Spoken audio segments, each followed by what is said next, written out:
Hello प्यारे बच्चों, स्वागत करता हूं आप सभी का सीयूटी कॉन्सेप्ट के इस ऑनलाइन लर्निंग प्लेटफॉर्म पर। आशा करते हैं आप सब बहुत अच्छे होंगे, स्वस्थ होंगे, प्रसन्न होंगे।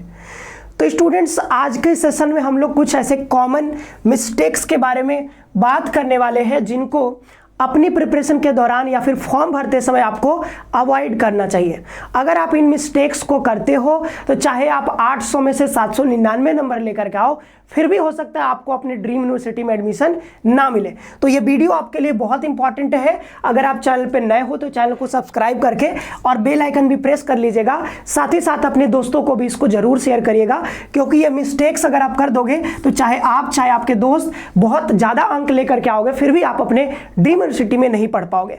तो क्या है वो मिस्टेक्स, उसको जानने से पहले अगर आप तैयारी कर रहे हो 2025 की सीयूटी 2025 की, अगर आप प्रिपरेशन कर रहे हो, अगर आप घर बैठे यहाँ पर ऑनलाइन माध्यम में तैयारी करना चाहते हो तो आप हमारे कोर्स में जुड़ सकते हो। आपको सिंपली प्ले स्टोर पर जाना है, वहाँ पर सीयूटी कॉन्सेप्ट का एप्लीकेशन डाउनलोड करना होगा, फिर आप कोर्सेज को यहाँ पर परचेज कर सकते हो। चाहे आप बीए की तैयारी कर रहे हो, बीएससी, बीकॉम, बीएलएलबी और भी बहुत सारे तमाम कोर्सेज है। आपको प्ले स्टोर पर जब डाउनलोड करोगे सीयूटी कॉन्सेप्ट का एप्लीकेशन, वहाँ पर आपको दिख जाएगा। या फिर कोई समस्या हो तो आप इस नंबर पर कॉल भी कर सकते हो।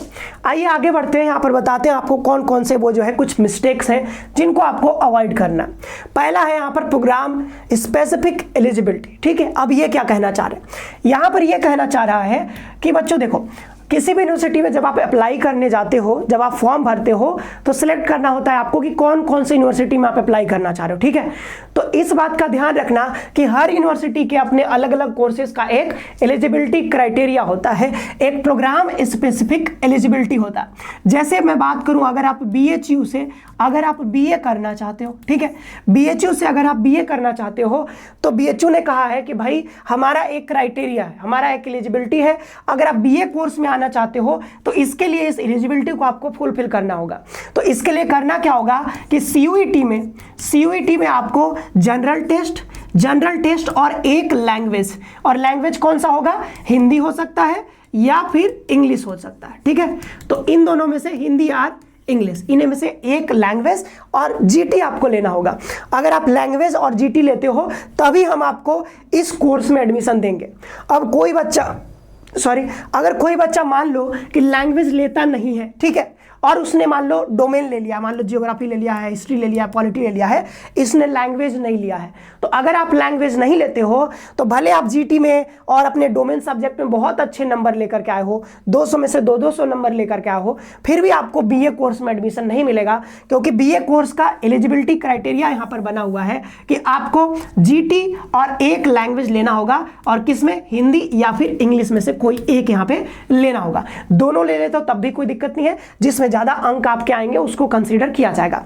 वैसे ये डीयू में अगर आप जाना चाहते हो तो डीयू कहती है कि आपको यहां पर एक लैंग्वेज लेना होगा और 3 डोमेन लेना होगा। ठीक है, एक लैंग्वेज 3 डोमेन, तो एक लैंग्वेज और 3 डोमेन नहीं लोगे तो आप यहां पर डीयू में एडमिशन ले ही नहीं पाओगे। चाहे बीएससी में एडमिशन लेना चाहो, चाहे बीए में एडमिशन लेना चाहो, आपका एडमिशन नहीं हो पाया। कोई बच्चा 2 ही डोमेन लिया है तो भले ही इन तीनों में, मतलब एक लैंग्वेज में और 2 डोमेन में बहुत अच्छा अंक लेकर के आया है, फिर भी उसको डीयू में एडमिशन नहीं मिलेगा। क्योंकि डीयू का प्रोग्राम स्पेसिफिक एलिजिबिलिटी ये कहता है कि आपको 3 डोमेन लेने होंगे। कितना डोमेन, 3 डोमेन और एक लैंग्वेज आपको यहां पर लेना होगा। साथ ही साथ ये भी कहता है डीयू कि यहां पर एक और एलिजिबिलिटी लगाता है कि आप वही डोमेन और वही लैंग्वेज लोगे जो आपने 12th में पढ़ रखे हैं। ठीक है, तो मान लो कि मैंने पीसीएम से अपना 12th किया है और मैं यहां पर जियोग्राफी, हिस्ट्री, पॉलिटी ले लेता हूं सीयूटी के एग्जाम में, तो मैं डीयू में पढ़ नहीं पाऊंगा, डीयू में मेरा एडमिशन नहीं हो पाएगा। तो आपको वही सब्जेक्ट, वही डोमेन या फिर लैंग्वेज, वही डोमेन लैंग्वेज आपको चूज करने हैं सीयूटी के पेपर में जो आपने अपने 12th में पढ़ रखा है, तभी आप डीयू में एडमिशन लेना पाओगे। ठीक है, तो आपको क्या करना है, अलग अलग यूनिवर्सिटी में आपको जहां भी, जिस यूनिवर्सिटी में आप सेलेक्ट करोगे, जिसमें भी फॉर्म भरोगे, अप्लाई करोगे, वहां पर आपको एलिजिबिलिटी क्राइटेरिया एक बार देख लेना है। बेस्ट यहाँ पे कॉम्बिनेशन ये होता है कि आप एक लैंग्वेज ले लो, एक जो है आप 3 डोमेन ले लो, और आप क्या ले लो, जीटी ले लो। ठीक है, या फिर आप यहां पर 2 लैंग्वेज भी यहां पर ले सकते हो। ठीक है, ये बेस्ट कॉम्बिनेशन है। अब दूसरा यहां पर क्या यहां पर हो जाता है दिक्कत, दूसरा दिक्कत है कि बच्चे जो है सोचते हैं कि मुझे जो है DU में पढ़ना है तो बस वो DU को ही सेलेक्ट करते हैं। अब मान लो कि CUT का आपने एग्जाम दिया और आपका थोड़े मार्क्स मान लो कम आ गए, ठीक है, किसी भी कारण से हो सकता है, मान लो एग्जाम के टाइम पे आपका तबीयत खराब हो गया और आप जो है रिवीजन नहीं कर पाए, तो क्या हो गया, मान लो आपका कम नंबर आ गया। अब अगर मान लो आप लिमिटेड कुछ 1-2 यूनिवर्सिटी ही चूज किए रहोगे तो होगा क्या कि हो सकता है इस यूनिवर्सिटी में आपका एडमिशन ना हो पाए।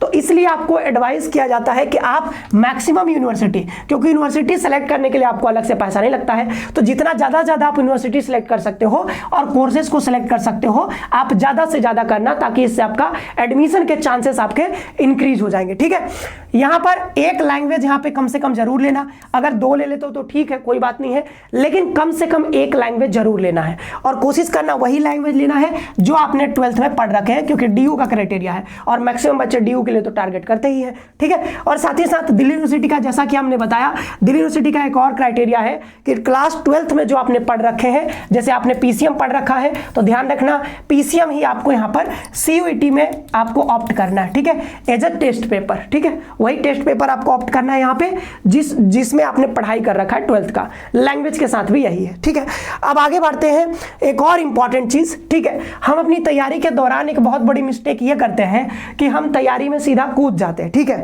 हम तैयारी में कूद जाते हैं, सिलेबस तो देखो, सिलेबस आपको पता है कि सिलेबस उतना अच्छे से डिफाइन नहीं है।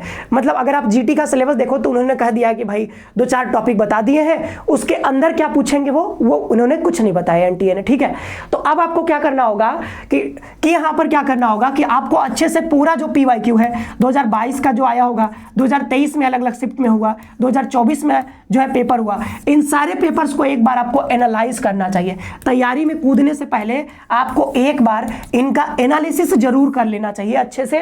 पहली बार पढ़ लो, कम से कम पहली बार सारा PYQ को एक बार गो थ्रू कर लो। ठीक है, ताकि पता रहे कि कहां से कैसे क्वेश्चन आ रहे हैं। अगर आप डोमेन सब्जेक्ट उठाओगे तो आप देखोगे कि बार बार एक ही प्रकार के सवाल रिपीट हो रहे हैं, मतलब उसी कई बार तो सवाल जो डोमेन में देखे गए हैं एक ही सवाल बार बार रिपीट हुआ है, सेम सवाल रिपीट हुआ है। तो ये कैसे पता चलेगा? जब आप PYQ का अपना अच्छे से एनालिसिस करोगे। GT में आप देखोगे कि उसी प्रकार से सेम टॉपिक से जो है डेटा चेंज हो रहा है और बार बार वैसा ही सवाल पूछ रहा है। तो ये कहां से पता चलेगा? आप क्या करते हो, किताब उठा लेते हो, आप पढ़ना सीधा स्टार्ट कर देते हो, तो ये तैयारी जो है कहीं ना कहीं आपको थोड़ा सा उतना बेनिफिट नहीं करेगा। तो बेनिफिट अगर आप चाहिए अच्छे से, आप जो है कम टाइम में सही से तैयारी करना चाहते हो, तो सबसे पहले आप PYQ को एनालिसिस कर लो अच्छे से, दिन तैयारी में कूदो। ठीक है, फिर जहां से भी तैयारी करना है आपको करो, कोई दिक्कत नहीं है। और आप अगर हमारे कोर्स में आते हो तो हम लोग PYQ खुद ही आपको जो है यहाँ पर करवाते हैं, तो आपको जो है शानदार तरीके से PYQ टेस्ट सीरीज सारी चीजें इस कोर्स में आपको मिल जाता है, वीडियो लेक्चर्स, तो आप हमारे साथ जुड़ करके तैयारी भी कर सकते हो। चलिए मिलते हैं नेक्स्ट सेशन में। आप सभी का बहुत बहुत धन्यवाद। खुश रहिए, पढ़ते रहिए।